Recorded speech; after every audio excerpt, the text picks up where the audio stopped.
Se você acha que eu tô exagerando em falar que o Arthur Lira resolveu comprar a briga com o Lula e o próprio STF, e que nos próximos dias cenas emocionantes do capítulo Política Brasileira, da novela mexicana Política Brasileira vai acontecer, aguarda para ver. Você não imaginava há poucos dias ver uma matéria como essa aqui. Escute-me. Blog do Noblar. Se Lula não fizer o que ele quer, Arthur Lira ameaça pegar em armas. Pois é, meu amigo, é o blog do Noblar do Metrópolis falando isso, tá? E é a opinião contida aqui do Noblar. Presta atenção nesse pedaço aqui, ó. E é lógico, a crítica do Noblar, que é petista, que é esquerdista, é contra o Lira, né? Eu acredito que o Noblar seja petista, não posso te garantir. Mas eu acho que de esquerda eu sei que ele é. Espelho dele. Haverá presidente da Câmara mais absolutista e voltado para o próprio umbigo do que ele, Arthur Lira? Talvez Eduardo Cunha, caçado e preso por corrupção à época da Lava Jato, e do qual Lira foi o melhor aluno. Vamos lá. O Cunha, infelizmente, a gente sabe da história, foi preso, caçado por corrupção, assim como milhares de políticos passam pelo mesmo roteiro. Mas uma coisa é certa, o Cunha deixou um legado que todo mundo espera que o Lira também deixe, chamado impeachment. Pois é, o Cunha pode ter sido caçado, corrupto e outras coisas, mas ele deixou o impeachment prontinho. E se o Lira aprendeu a lição certinha, o Lira sabe que ele também consegue, porque a Câmara dos Deputados votaria o impeachment do Lula assim, se o Lira pautar. Só depende do Lira pautar e do Lira pedir. Você também não veria matérias como essa aqui, ó, Folha de São Paulo, para vocês verem que eu não estou mentindo, é a mídia mainstream. Lira dá início a plano para reagir ao STF e manda recado ao Planalto. Já começou a guerra, gente. O presidente da Câmara dos Deputados, Arthur Lira, deu início nesta terça-feira ao plano para reagir ao STF diante do aumento do clima de insatisfação com a corte entre os parlamentares. Um grupo de trabalho será instalado para tratar da limitação de poderes da corte perante o legislativo. Em paralelo, esse clima foi um dos principais assuntos de um jantar entre o presidente Lula e 4 ministros da Suprema Corte nesta segunda-feira em Brasília. Segundo relatos acolhidos pela própria Folha, o tom da conversa foi de preocupação com o avanço das reclamações e principalmente com constatação de falta de ação por parte de políticos mais alinhado na blindagem dos tribunais. Você tem noção do que está acontecendo? Efeito Elon Musk. Vamos lá. Essa reunião que contou com o Lula, na casa do Gilmar Mendes, onde estava o ministro Flávio Dino, recém-empossado pelo Lula, o Zanin, advogado, ex-advogado do Lula, recém-empossado pelo Lula, e o Alexandre de Moraes, o Martin da democracia lulopetista, na visão lulopetista, né? O que aconteceu? Uma reunião na casa deles. Preocupação. Será que a gente cai? Será que vai dar ruim pra gente? Porque a grande questão é, vamos entender, o holofote foi jogado pro Brasil. Em momento algum, o Lira teve tanta exposição e pôde se jogar como um opositor como agora ele pode. Imagina se o Lira resolve mandar o louco. Eu vou partir para cima, vou com tudo para cima do Lula agora. E vem o Alexandre de Moraes ou algum ministro supremo e manda prender o Lira e manda fazer alguma ação contra o Lira agora. Pro mundo, a cara vai ser o quê? Olha, cara de autoritarismo, cara de Venezuela. Então o Lira está num momento em que ele vê o Congresso inteiro, sabe, acuado. O Congresso com raiva do Supremo Tribunal Federal por ter feito e desfeito, mandado e desmandado do Congresso durante todo esse tempo. Então o jogo ficou pesado. O jogo ficou pesado pro STF. E aí, lembra de um detalhezinho. Tem o Lula, né? Que todo mundo quer ele fora do jogo. Tem os ministros do STF, que são 11. E alguns estão nem aí para essa briga que está acontecendo. Alguns só querem ser ministros. Carmen Lúcia tá lá, não quero nem saber do que vocês estão fazendo. O Toffoli, ele faz uns favores ali pra galera da Odebrecht, pra galera que foi condenada contra a Lava Jato, mas tá tudo bem. Ele não entra em pauta política, na briga igual o Gilmar Mendes, igual o Alexandre de Moraes, igual os outros que acabaram de ser colocados agora. Eles não entram muito nessa pauta. Se você perguntar do Fux, o Fux tá lá na dele. Então eles não vão entrar nessa briga. Então são 4 ministros do Supremo que resolveram impor suas ordens ao Congresso. O Congresso. 513 deputados. É muito político. 81 senadores. Fácil, desses 513, 400 deputados não estão nem um pingo. Vou te falar até mais. 500 deputados estão nem um pingo satisfeitos com o STF. Vão pular de quem? Do Lira. No Senado, a metade, no mínimo 41, 45 senadores não estão... Para vocês terem noção, até o Jacques Wagner, que é o líder do PT no Senado, comprou a briga contra o STF. Ou seja, os senadores estão falando, peraí, o que nós nos tornamos? Nada, a gente não tem poder nenhum contra o Supremo, tá errado. Então, o momento é perfeito e o Arthur Lira soube aproveitar isso. E constando para vocês, é a Folha de São Paulo que está dizendo isso. E eu só estou fazendo a minha análise aqui, tá bom? Mas vamos lá, bora partir para a próxima pauta. Vamos falar do Glauber Braga. Pois é, vocês viram uma cena lastimável onde o deputado saiu dando chutes e empurrões num pagador de impostos. Mas ele é do MBL. Não me importa. Ele paga imposto e o Glauber Braga é o funcionário. Ele agrediu o Glauber Braga? Não. Ele estava lá cobrando. E aí, meu amigo, se você é deputado, lembro do eminente filósofo que vai ficar pela posteridade, contém ironia, lógico, Alexandre de Moraes, que disse: se você assume um cargo público, não tenha medo da cobrança. Vão te cobrar, você vai ser cobrado. Então, não dá para você ficar se esquivando falando que não pode ser cobrado. Vai ser cobrado, sim. Ele falou isso em relação ao Moro, se eu não me engano. Tá? Mas é o que acontece em relação ao Glauber Braga e é o que acontece em relação ao próprio Alexandre de Moraes. O Glauber Braga, depois de agredir um membro do MBL, tá? Um pagador de impostos, falou em aniquilar eu. Sou liberal. Então, é para aniquilar os liberais. E aí mostra o tamanho do buraco. Matéria do Metrópolis. Após agredir membro do MBL, Glauber Braga fala em aniquilamento de liberais e fascistas. Abre aspas. É fundamental que essa luta seja traduzida no aniquilamento daqueles que querem destruir as universidades públicas brasileiras. Os liberais e fascistas de plantão.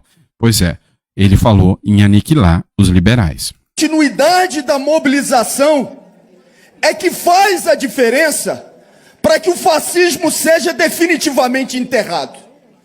E aí, meus camaradas, minhas companheiras, defender o pensamento crítico, defender a educação pública brasileira é uma necessidade histórica, porque é uma necessidade do povo por aquilo que é representado na luta, no trabalho diário de cada um e de cada uma de vocês.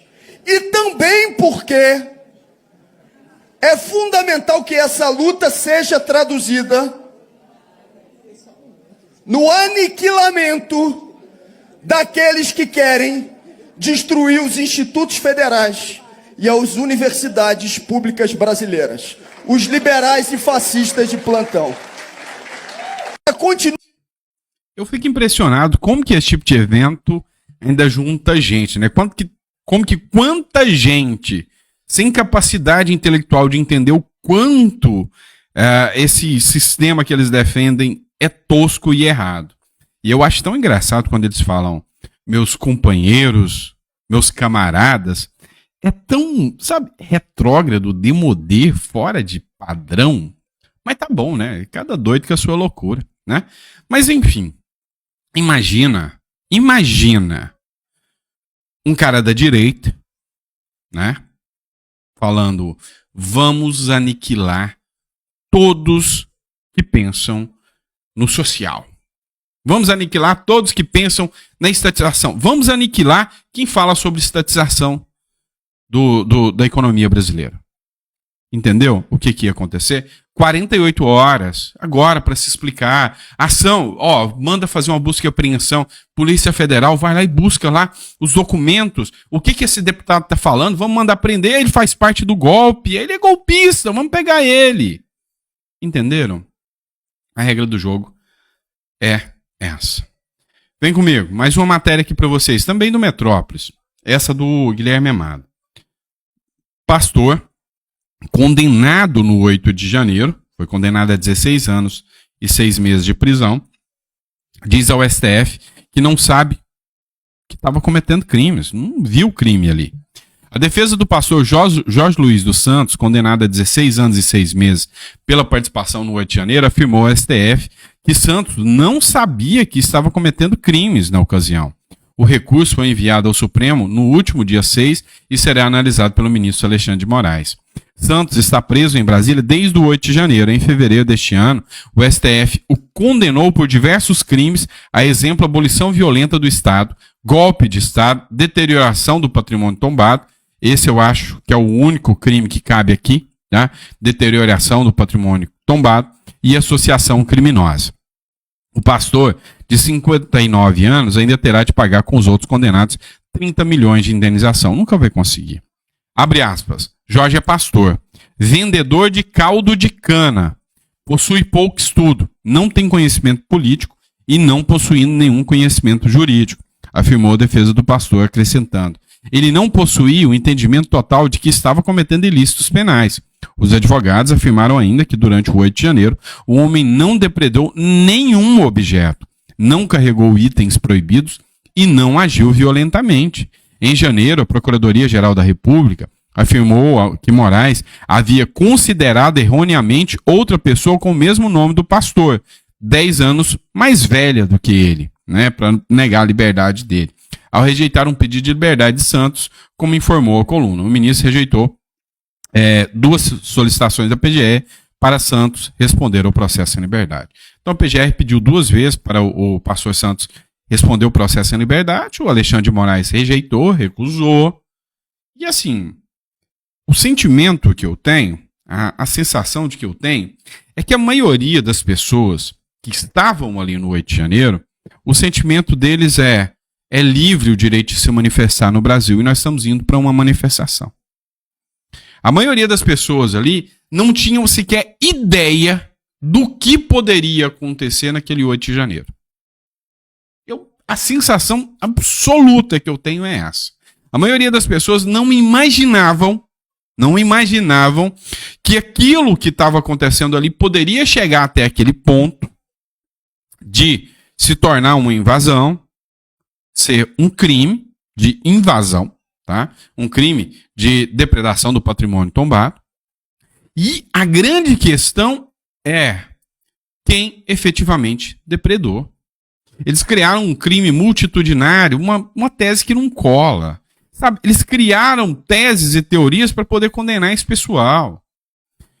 Eles tinham que provar. Cabe ao ônus da prova ao Ministério Público falar que não, se um quebrou, todo mundo quebrou. Isso é insano demais. A maioria das pessoas que estavam lá não tinham nem noção do que estavam fazendo lá.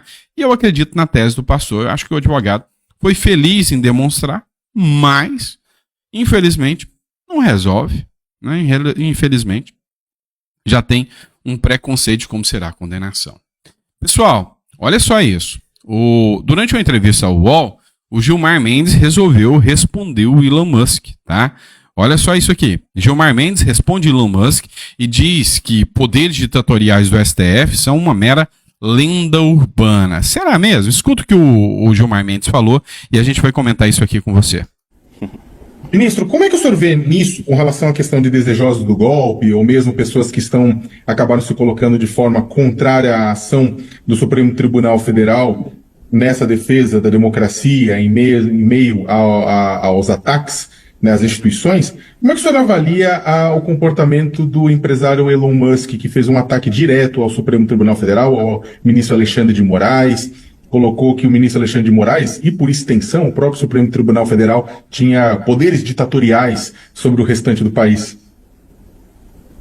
Essa é uma lenda urbana, não é? Essa ideia que vem sendo repetida aqui e agora a iuris, a ideia de que o ministro Alexandre de Moraes ou o Supremo Tribunal Federal acumula poderes ditatoriais. Isso não faz o menor sentido.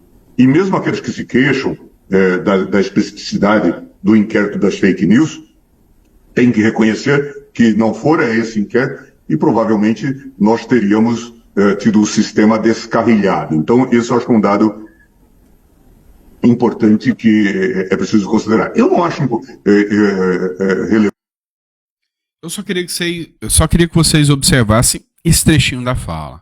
Aqueles que são críticos ao inquérito das fake news, sim, eu acho que há uma série de irregularidades jurídicas, e aqui eu estou falando como advogado, a extensão absurda do inquérito por tanto tempo, a instauração de ofício, eu sou muito crítico a isso, mas ele fala que se não fosse o inquérito das fake news, o sistema teria descarrilhado. Peraí, o sistema teria descarrilhado. Deu para entender? Tá? Então, assim, o sistema ainda está nos trilhos, né? O sistema continua exatamente nos trilhos, ou seja, a República voltou à normalidade, a gente está vendo a Odebrecht volta, a gente está vendo aí tudo acontecendo com a mais lídima normalidade que a República sempre teve. O grande problema é que o povo está feliz com a normalidade da República. Esse é o primeiro questionamento.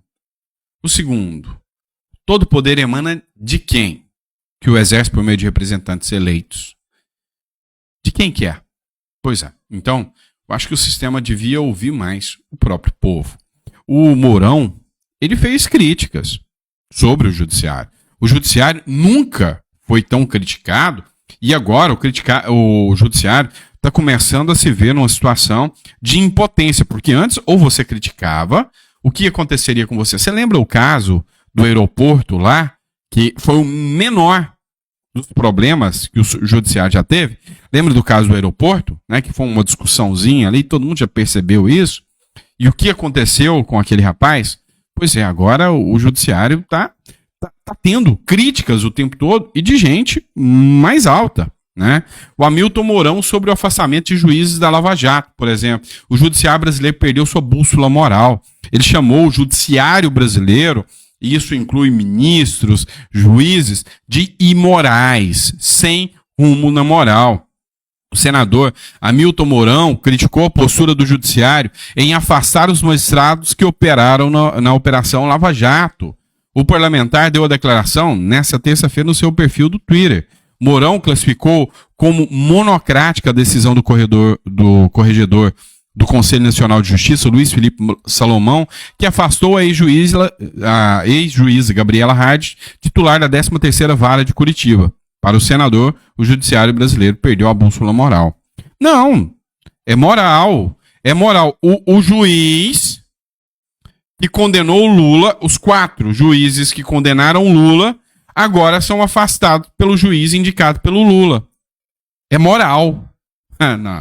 Não é.